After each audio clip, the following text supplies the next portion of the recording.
22, we are now on chapter 12, and the king's lost his sword. Within seconds, it was as though each of the king's party was wearing a thick white blindfold. The fog was so dense they couldn't see their own hands in front of their faces. The mist smelled of the foul marsh, of the brackish water and ooze. The soft ground seemed to shift beneath their feet as many of the men turned unwisely on the spot, trying to catch sight of each other. They lost all sense of direction. Each man felt adrift in a blinding white sea, and Major Beamish was one of a few to keep his head. "Have a care," he called. "The ground is treacherous. Stay still, don't attempt to move." But King Fred, who suddenly, feeling rather scared, paid no attention. He set off at once in what he thought was the direction of Major Beamish, but within a few steps he felt himself sinking into the icy marsh. "Help!" he cried, as the freezing marsh water flooded over the tops of his shining boots. "Help, Beamish! Where are you? I'm sinking!" There was an immediate clamber of panicked voices and jangling armour. The guards all hurried off in every direction, trying to find the king, bumping into each other and slipping over, but the foundling king's voice drowned out every other. "I've lost my boots! Why doesn't somebody help me? Where are you all?" The Lords Spittleworth and Flapoon were the only two people who'd followed Beamish's advice and remained quite still in the places they occupied when the fog had rolled over them. Spittleworth was clutching a fold of Flapoon's ample platoons, and Flapoon was holding tight to skirt of Spittleworth's riding coat. Neither of them made the smallest attempt to help Fred, but he waited, shivering for calm to be restored. "At least, as if the fool gets swallowed up by the bog, we'll be able to go home," Spittleworth muttered to Flapoon. The confusion deepened. Several of the royal guards had now got stuck in the bog as they tried to find the king. The air was afoul of squelches, clanks and shouts. Major Beamish was bellowing in a vain attempt to restore some kind of order, and the king's voice seemed to be receding into the blind night, becoming ever fainter, as though he was blundering away from them. And then, out of the heart of the darkness, came an awful terror shriek. "Beamish, help me! I can see the monster!" "I'm coming, Your Majesty," cried Major Beamish. "Keep shouting, sir. I'll find you." Help me, Beamish," shouted King Fred.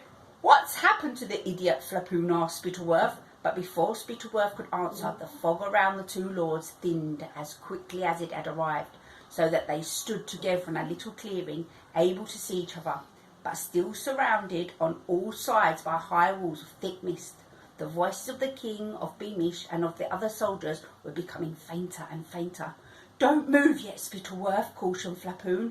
"Once the fog thins a little bit more, we'll be able to find the horses and we can retreat to safe." At the precise moment, a slimy black figure burst out of the wall of the fog and launched itself at the two lords. Flapoon let out a high-pitched scream, and Spittleworth lashed out at the creature, missing only because it flopped to the ground, weeping. It was then that Spittleworth realised the gibbering, panting slime monster, in fact, King Fred the Fearless. "Thank heavens we found you, Your Majesty. We've been searching everywhere," cried Spittleworth. "Ick, ick, ick," whimpered the king.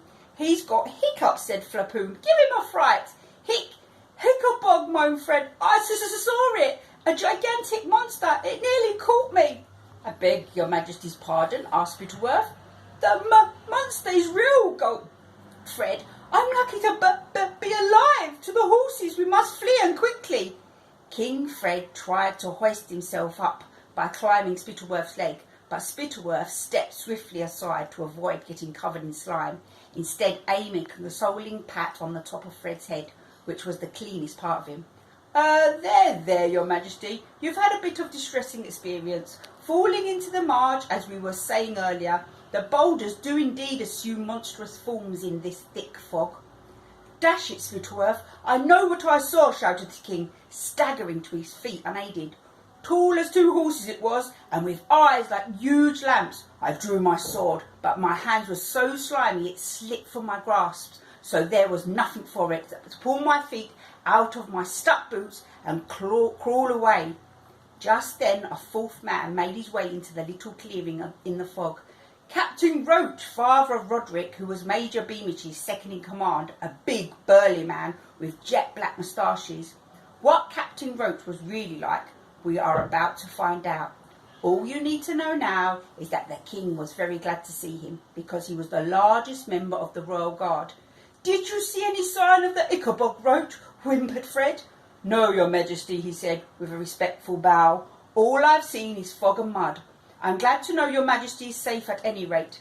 You gentlemen stay here and I'll round up the troops." Roach made to leave, but King Fred yelped, "No, you stay here with me, Roach, in case the monster comes this way. You've still got your rifle, haven't you? Excellent. I lost my sword and my boots, you see. My very best dress sword with the jewelled gilt."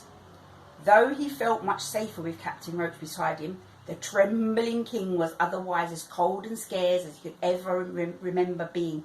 He also had a nasty feeling that nobody believed he'd seen that Ickabog, a feeling that increased when he caught sight of Spittleworth rolling his eyes at Flapoon.